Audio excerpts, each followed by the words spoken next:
It's like the Wright brothers flying their first airplane. You know, the question of whether humanity could fly is settled, and we forget that it was ever controversial. That's so crazy. You're so right. Like, the aliens are going to come and we're going to be like, what are you talking about? This is so normal.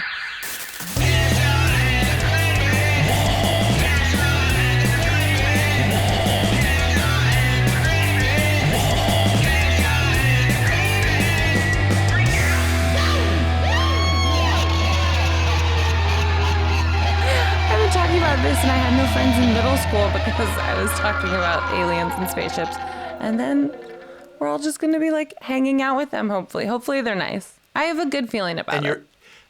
And your friends in middle school will remember agreeing with you, even though they didn't. They'll be like, "Oh yes, yeah, I was down with that." Right? No, right. They were such mean ladies. No, yeah. They were mean. I'm going to call them out once the aliens come, so they better hurry up. They will deny. Yeah, they'll deny ever arguing with you. They'll be like, "Oh no, I totally agreed with you. Yeah, I was there for you." Right? No, that's like one of the many reasons I had no friends in middle school. So no. But, okay, I have a couple like stupid, quick fiery kind of questions if you're into it. Please. Okay. Absolutely. What is your, okay, do you want to start a conspiracy theory? And if you would like to, now's your chance. So take it away. Well, dig this. I don't start conspiracy theories that run down anybody. You know, I don't start conspiracy theories that make enemies of anybody. But I will say this. There is a kind of intellectual conspiracy theory that is like a fog and a smog in our culture.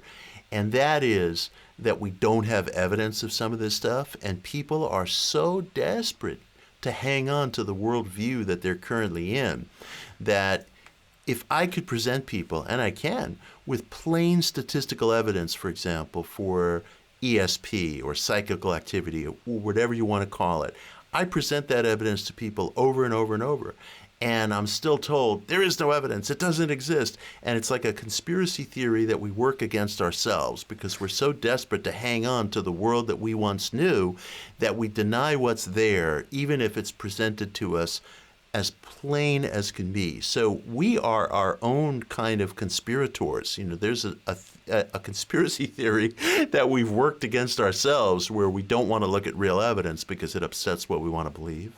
It's so true.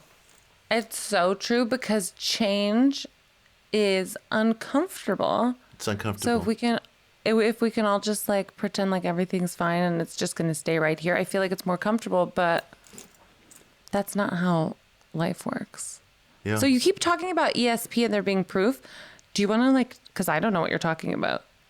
Oh, sure. You know, since going back to the 1930s, we've had solid, juried clinical experiments, academic, laboratory-based experiments that demonstrate over and over and over again that certain people are able to pass information back and forth between one another or to receive information in ways that go beyond the ordinary senses, either using pictures or using cards or using just the ability to repeat patterns of numbers or other things where there shouldn't be any patterns at all. And this statistical evidence is so overwhelming and so powerful and has been written about in mainstream journals, juried journals, and it's there and it's plain as day. And once you acknowledge it, basically you've acknowledged the supernatural. You know, you've said, yes, there is a world out there that goes beyond flesh and bone. And people, there are critics who are so desperate not to acknowledge that because I guess they're afraid that it's going to unleash all this irrationality. And how can learning about reality unleash irrationality? You know, how can knowing more and more of what's going on be irrational? But that's their fear, and I understand where they're coming from, and it's really hard to debate with them because they are so fearful of acknowledging the existence of a bigger world that they will play kill the messenger, basically. And I don't mind. You know, I put myself out there for that. That's the job I signed up for, and it is okay. But there's enough people listening so that eventually this information is going to be accepted, just like the UFO information is accepted. So that's where I'm coming from when it comes to ESP research.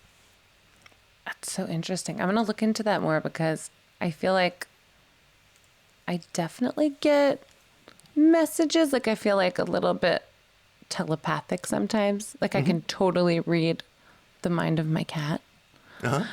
and people, but mostly my cat. I spent the most time with him over the past year and a half, so that's the main person I'm communicating with is my cat at the moment. Well, an emotional bond means a lot, you know? I mean, emotional bonds really matter. Yeah. But yeah, there are just some people where I can just tell what they're thinking sometimes. And I can I'll also have moments where I just know something has happened before it's happened. I don't know. That's not ESP. I don't know what that is, but a lot of people feel that way, you know. I mean, Yeah. It's funny. You talk to people from all different walks of life in this country. We're all so divided, but yet you start to get into experiences like this, and suddenly the divisions disappear. Like you'll have all kinds of people from all different backgrounds, political outlooks saying, yeah, I dig that. It's happened to me. That's happened to me. It does unite us. Yeah, I think so too. And maybe we're like scared of that deep down because then if you take away all the drama and we're all united and just like having a good time, we're going to be bored.